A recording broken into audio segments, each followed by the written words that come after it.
Good evening, and welcome to Strange Slumber. I'm your friend Elaine, and today I'll be reading you to sleep with true and scary stories about glitches in the Matrix.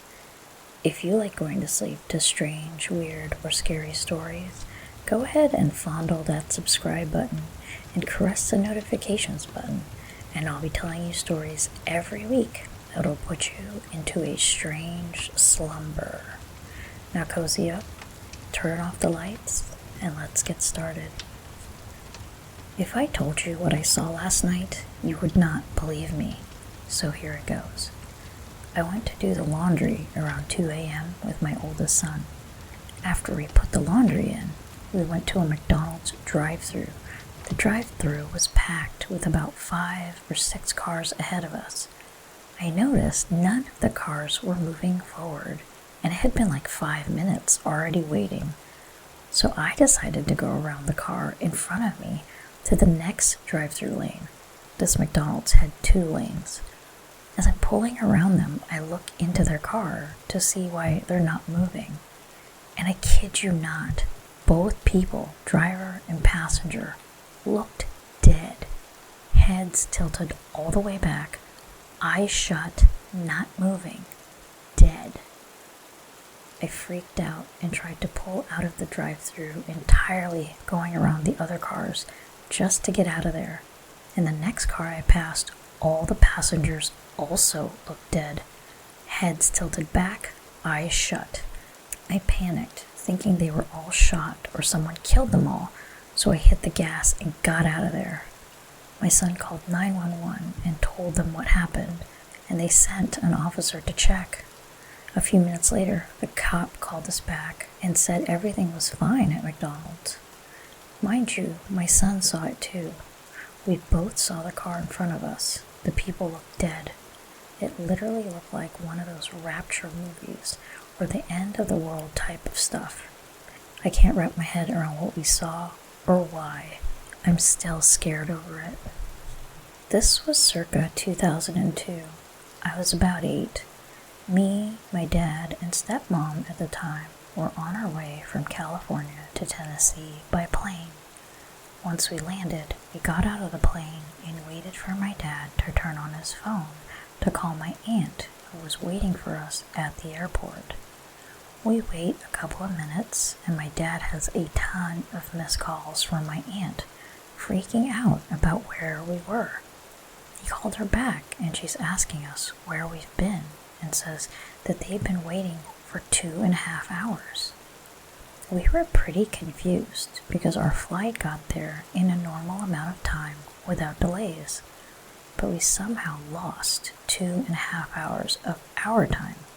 Time changed from California to Tennessee aside.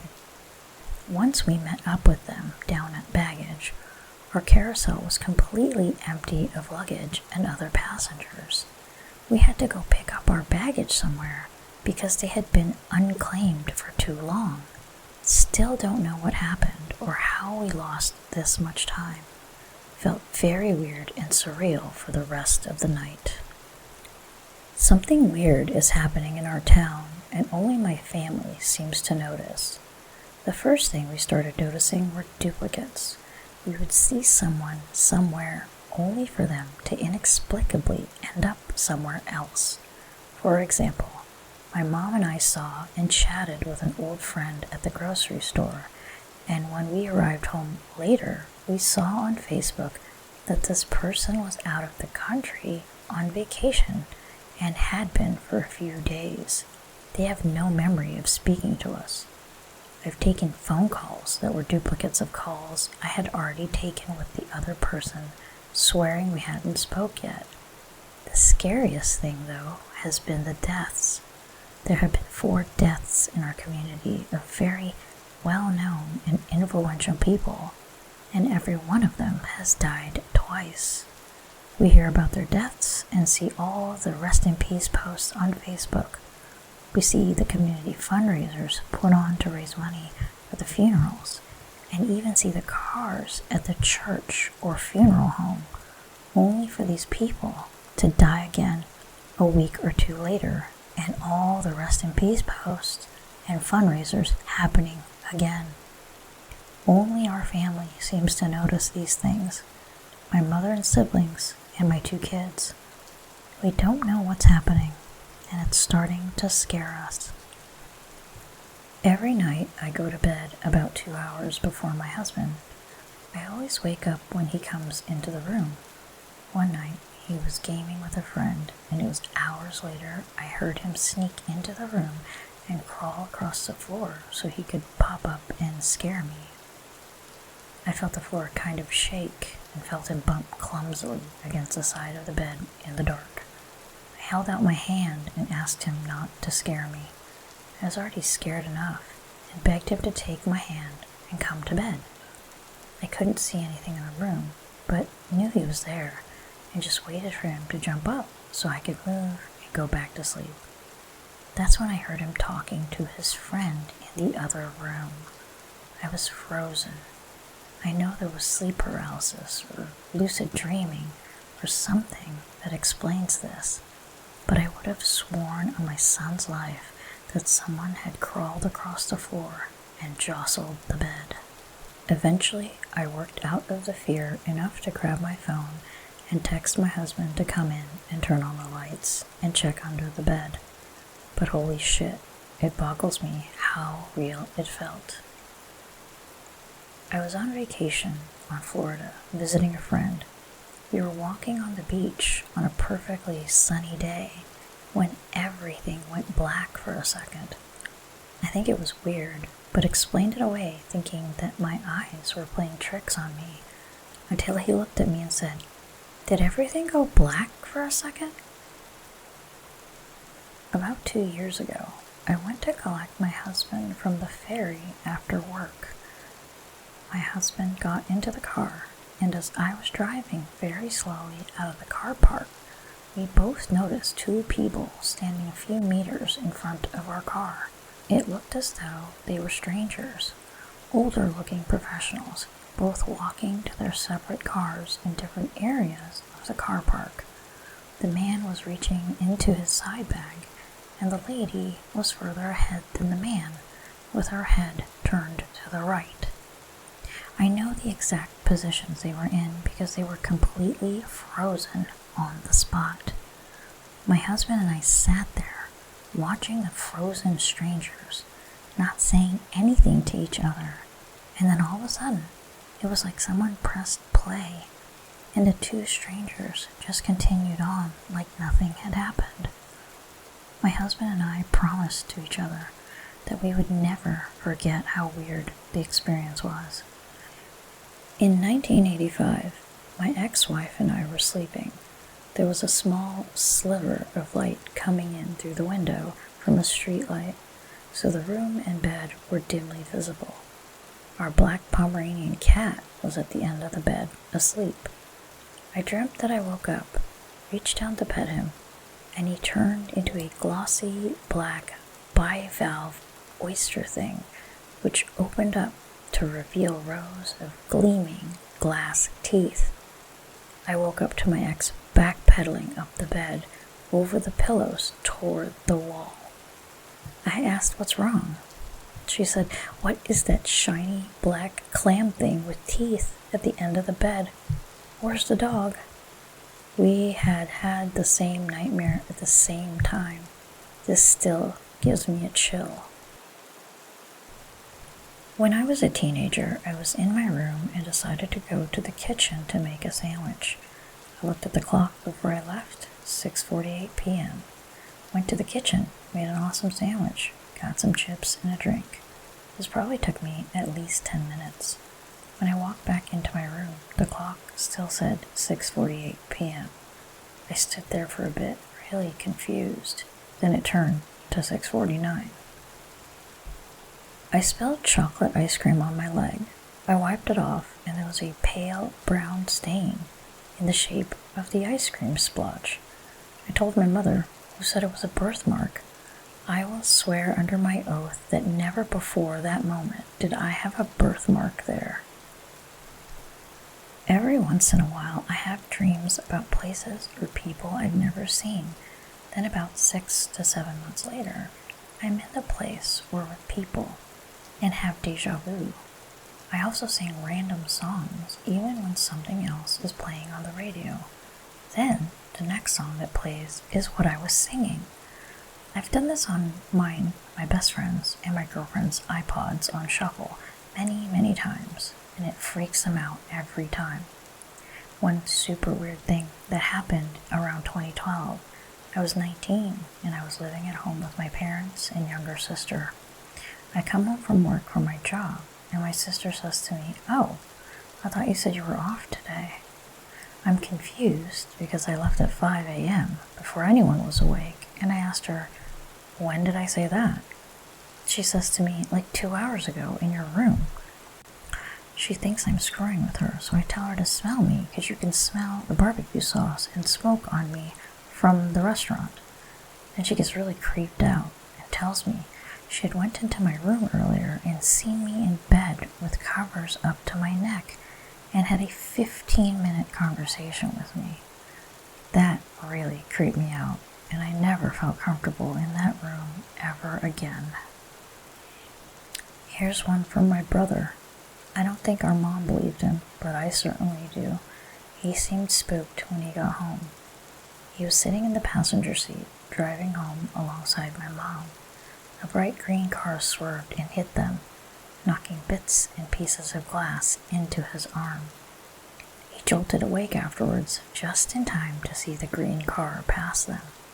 He claimed he felt the marks the glass left afterwards, too. I have to preface this with some backstory about a man named Zeus. Now, Zeus had a reputation around Knoxville as a bit of an eccentric character. My brother has told me stories about him, making people pass out just by whispering in their ear, giving people glass pendants and saying, "This is the color of your soul." Just generally unusual stuff. He was thought of a magic man of sorts. Well, long story short, my brother and I were walking through the West Town Mall when we saw him.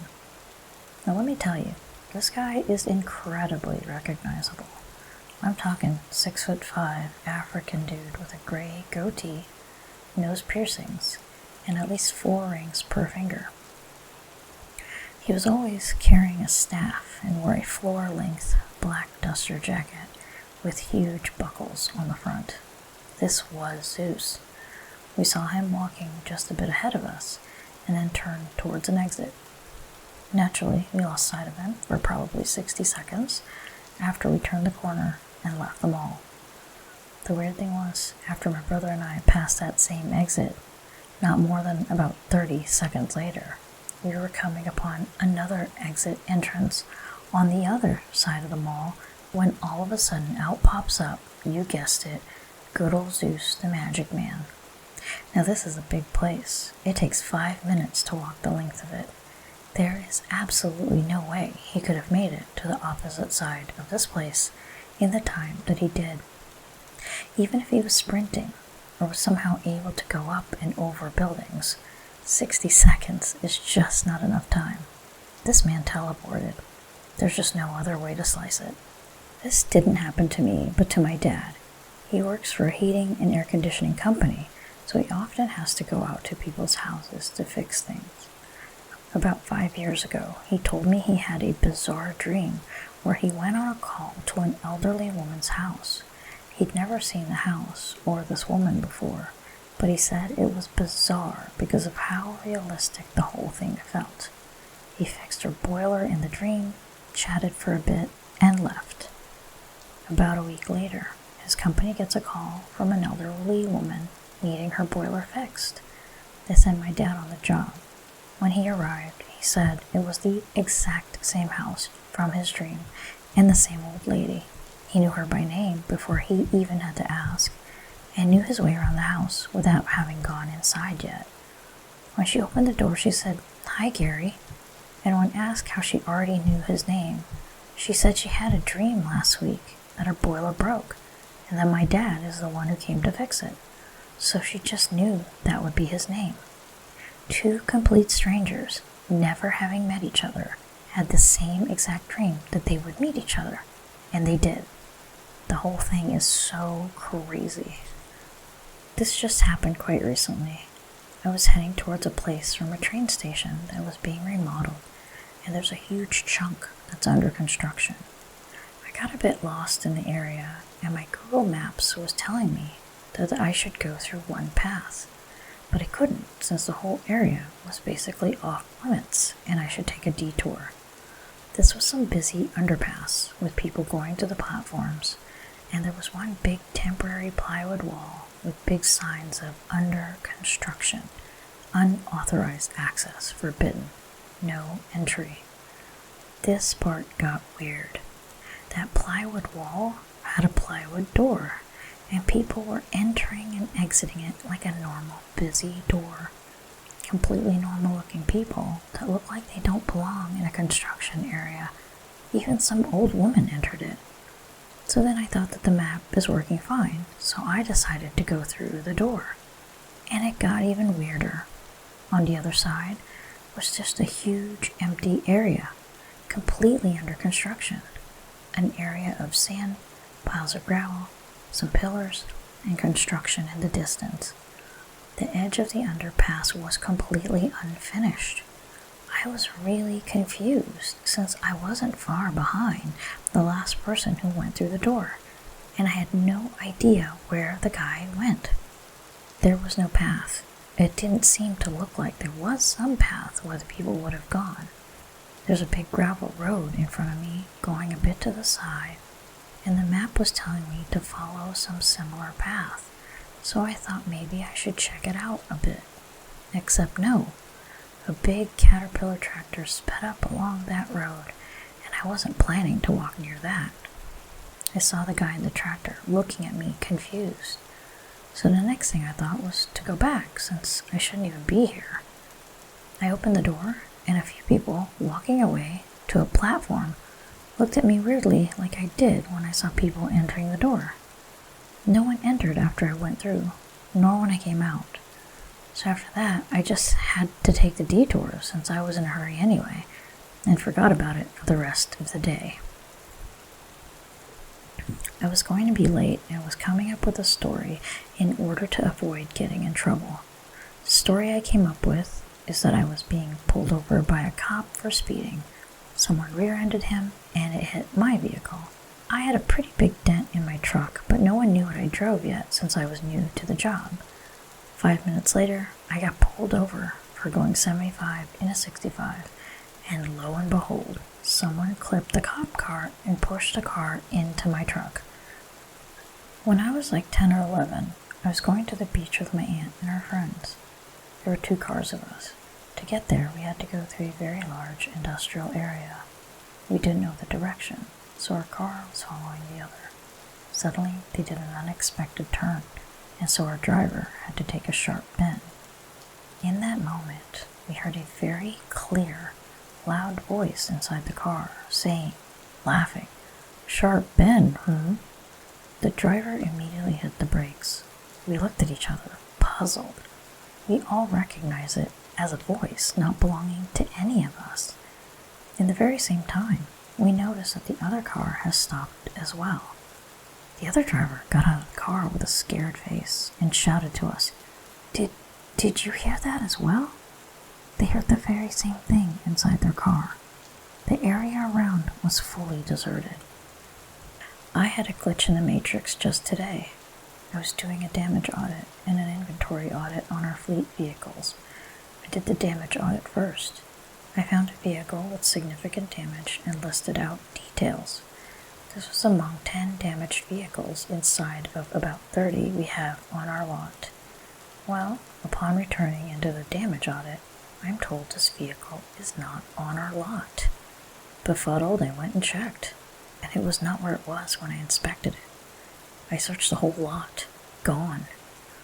We had no transports today, meaning the vehicle was never moved. We also checked the location history of it, and it had only been rented and returned out of one location about 20 minutes away. It's never been on our lot before. Here's where it gets creepy. I'm thinking, okay, I just had the unit number wrong. Nope. I pulled up previous inspections, and it had the same. Nope. I pulled up previous inspections, and it had the exact same damage on it that I had written out. So somehow I inspected a vehicle properly that was not and had never been on my lot. My boyfriend told me this one, and his sister and mom confirm it. He was driving through Texas on his way to visit relatives. It's dead of night on a 2-lane highway in the middle of nowhere. He hasn't passed a gas station in a while, and his tank was getting low, so he decided to fill up at the next available station. After a while, he rolls into a small town. There's a lit-up diner on the right and local gas station on the left. All the lights are on, and cars are filling up, so he figures this place has to be open. It seems to be exceptionally busy for this time of night, but he really needs gas, so he decides to wait in line to fill up. There's only 2 cars ahead of him, so he figured it shouldn't take long. At this point, his sister wakes up in the back seat. What's taking so long? It's been like 10 minutes, and not one car has moved. Then, all of a sudden, his sister blurts out, "None of the people are moving." Sure enough, the people waiting in the cars, the people filling up, the cashier, and the people in the convenience store, none had moved since they pulled up to the station. His heart is racing at this point, but he pulls up to get a closer look. Sure enough, every single person at this gas station is a mannequin. I am from Finland, and that's also where these things I'm about to describe to you happened. This was some years ago, pre-smartphone GPS era. It was the end of summer, and myself and 2 friends were on a camping trip way up in the north in Lapland. The mosquito season was over, and the weather was cooling down in anticipation of the coming fall. The 3 of us had packed food and gear for a 10-day trek. The car we arrived in had been left at the parking lot to a visitor center. This happened within the premises of the Urho Kekkonen National Park, a 985 square mile stretch of wilderness near the Russian border. The terrain there varies greatly, from treeless and semi-mountainous to dense forest of spruce and pine and dwarf birch. There are a lot of swamps. Seeing reindeer is not uncommon, and some nights you might hear wolves in the distance. You can run into a bear or a wolverine in this place. We mostly camped in a tent, but some nights we used shelters and simple huts provided for travelers free of charge. The trip had lasted 5 days. We were at the furthest of any kind of civilization we were going to be on that particular outing. The trip had lasted 5 days. We were at the furthest of any kind of civilization we were going to be on that particular outing, truly in the middle of nowhere. There really is nothing there. There are no villages, towns, or industry. The place is a national park, after all. Seeing other hikers happened from time to time. You'd see some people in the distance, maybe. Very rarely would you come face to face with anyone. So, in the middle of our trip, we were camped in a small clearing, woodland extending around us for a considerable distance in all directions. It was already dark. We had eaten our evening meal, and all 3 of us were jammed in our only tent. It was a bit cramped, but we fit. We took turns carrying it during the hikes. We were just exchanging some jokes and crude humor in the dark, like guys in their 20s do, about to go to sleep in our sleeping bags. When we quieted down, we began to hear it, talking, and the sound of machinery. Given our location, this was profoundly weird. We camped in a tent because there were no huts nearby. Maybe there was another camp somewhere near us? We couldn't quite make out what was being said, but it was a human voice, no doubt about it. But nothing could really explain the sound of heavy machinery. It sounded like an excavator or a tank, something big, powerful, and really not too far away. Combined with the sound of talking, we thought construction yard. But at that time of night, in an unpopulated, protected nature reserve, we got out of our tent. It was cold and pitch black. The campfire had some coals still glowing. We took out our flashlights. My two buddies have always been a lot braver than me. The sound was clearly coming from the north, maybe half a kilometer away. We thought the construction might be going on behind a small hill some distance away. We could see no lights or anything. We still could not make out what was being said. The speaking-like voice was monotonous, and it was impossible even to say what language was being used. My two friends resolved to go find out what was going on, and I sat next to the dying fire, adding some more wood to it. So there I sat. The guys took out their maps, took a compass heading, and left. And I could hear them make their way through the forest, see the light from their flashlights. Then they were gone. The weird sounds continued, unaltered. They were gone 15 minutes, then maybe 30, then the better part of an hour. It was odd. Judging by the volume of the sound, they should have reached it, checked it out, and been back already. The guys had been away for over 2 hours. I figured they had stayed for coffee with the construction guys or something. Then the sound just stopped. Just like that. It just ended. All at the same time. I was scared shitless when I saw the flashlights of my friends. Apparently, they were returning in a hurry. The guys got back to camp, out of breath. They told me the following. They had followed the sound beyond the small ridge in the distance. There was nothing there, and it seemed like they were not getting any closer. There was nothing there, and it seemed like they were not getting any closer to the source of the sounds. They had to stop every now and then, be quiet, and listen to it to be able to walk towards it. They walked and stopped like this for some time, then realized they were not getting any closer. The sounds did not change in volume at all.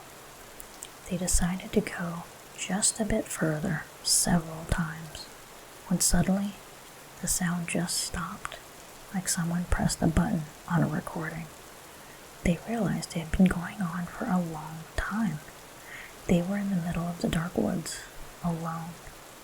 They reversed the heading and started back at a brisk pace. Eventually, they saw my big-ass fire from the top of the hill, and they found their way back. We did not sleep that night. Nothing more happened on that trip, and we never found out what the weird construction yard sound was about.